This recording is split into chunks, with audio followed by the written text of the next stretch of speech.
Hi guys and welcome back to my channel. If you're new here, my name is Tio. I'm a Cambridge alumnus now doing a master's in Vienna. Exam week has just come to an end for me, and in this video I want to show you the 4 techniques that I used in order to prepare for my 4 exams this term. Because I'm doing a master's in international studies, the exams and the subjects were very different from one another, and the professors have very different academic backgrounds, which changes their expectations for exams a lot. That's why for each of the exams I had to use a different technique in order to prepare. The 4 techniques I used are the Cornell note-taking system for international law, something I like to call process tracing for EU law, problem solving for economics, and finally flashcards for political science. I'll show you how I use these 4 techniques to learn all the material for these subjects so that you may also implement these techniques into your own learning. Feel free to like this video before we jump right into the first technique. The Cornell note-taking system is a method in which you take notes during class and in your preparation. On 1/3 of the page you write keywords, headings or questions,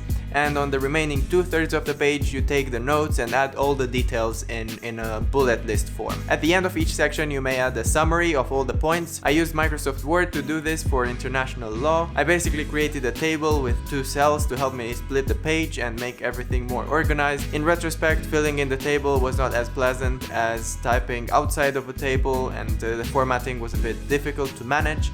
So maybe next time I'll do it differently. But the main point here is that the questions or hints are on one side of the page, and then the other side contains all the details. So when you revise, you can just look at the questions and cover the other side of the page with another sheet of paper and then look at the questions, the headings. So actually combining the Cornell note-taking method with what we call the active recall technique is a very powerful way to upload the information to your brain. In the detailed section on the right, I compiled all my notes in a bullet point format, my class notes, my notes from books, stuff from the presentations that the professors uploaded to Moodle. At the beginning of term, we were given a list of 48 questions to answer by the end of term for international law, so this was also a great way to subdivide those questions into smaller questions and smaller chunks of information.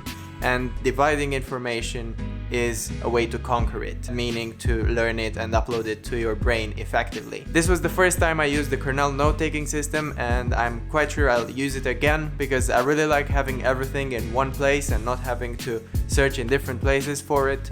And this is a really great way to have an overview over all the information that needs to be learned, and then also learning it through active recall and actively thinking about it when you type the questions on the left side. So make sure to give this technique a try. The second technique is process tracing, or in other words, how do things work? Process tracing is a term borrowed from political science, although I use this technique for EU law. Now the reason I like this term is because in political science it refers to a case study, a single case study in which you don't only analyze the cause and effect relationship between 2 variables, but you analyze a causal mechanism, a process, and connecting all the dots in the mechanism. And for institutional EU law, that works really great because institutions have to work in a certain way. And that's what EU law is actually about. And there's very little point in learning all the descriptive features of all the institutions and the treaties without understanding how things work together. So in order to learn all the information for this exam, from treaties to institutions to the EU case law, was to learn everything based on processes, based on how things work together. To give you a couple of examples, instead of learning individually about institutions such as the Council, the Commission, and the European Parliament, I learned how the legislative process works at the European Union, and by learning this, I basically learned most of the features that characterize these institutions. Instead of learning individually and descriptively about the European Court of Justice and its work, I learned the process of judicial protection in the EU and the various actions that can be taken, and how the European Court of Justice works in conjunction with the Commission as well to enforce the laws. And when I started doing this, everything became much clearer than it was before. The third technique I used was problem solving for economics. Now, for anything that involves quantitative data and calculations and graphs, there's no better way to learn than solving problems that you need to use all that information in order to solve. At the beginning of term, learning the basics of microeconomics was slightly difficult, but a couple of weeks in, our professor sent us a batch of problems to solve, and that was a lifesaver. That's basically when I understood everything, when everything clicked. And there are 3 reasons why I think problem solving is such a good technique to foster a deeper understanding of the topics.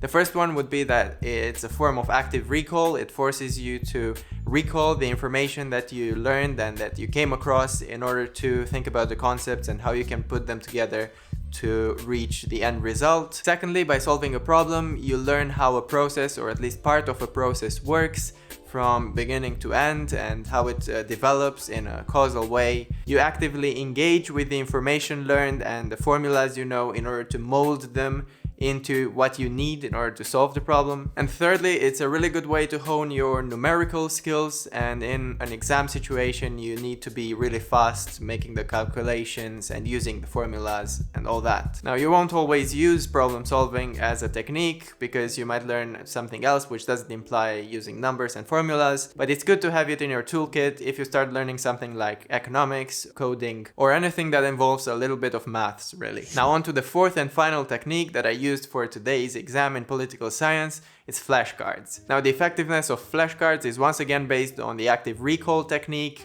The way you basically use them for that is that on one side you've got the questions or the keywords, and on the other side, when you turn them around, are your details or your answers. And you can only flick through the questions and think about the answers yourself, and then check if you did well, if you knew everything afterwards by turning the card around. I've personally got a love-hate relationship with flashcards. On the one hand, they're arguably the best way to upload things to your brain, to internalize them and transfer them to your long-term memory. On the other hand, they take a lot of time and energy to make, because if you only type in or write a couple of words for each flashcard, then you won't be able to recall what they were really about at the end. This works a bit better if you don't have to type in everything, and maybe you can copy and paste some stuff from various sources.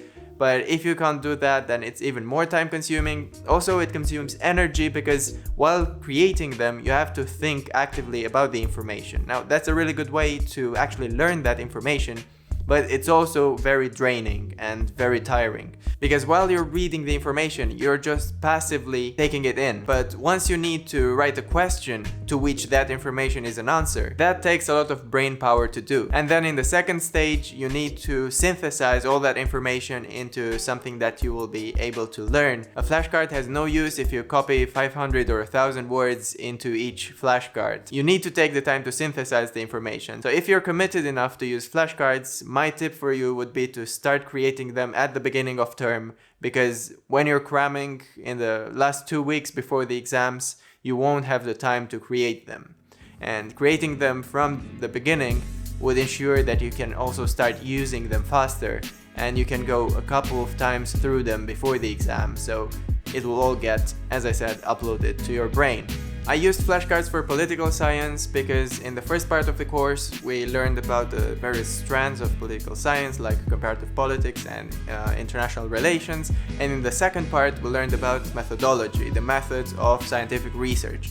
And the methods we had to apply in the exam in order to discuss a scientific paper and criticize it, and in the second part of the exam to create our own research design based on the same research question. And in order to do that, we had to understand concepts in political science methodology. And the thing I like about social sciences is that concepts are really clearly defined, and the process of learning these concepts lends itself really well to the flashcard method. So that's my application for the flashcards for this term. That's been it for this week. If you're interested in more study techniques and being more productive in general, then feel free to subscribe to my channel, and I'll catch you in my next one.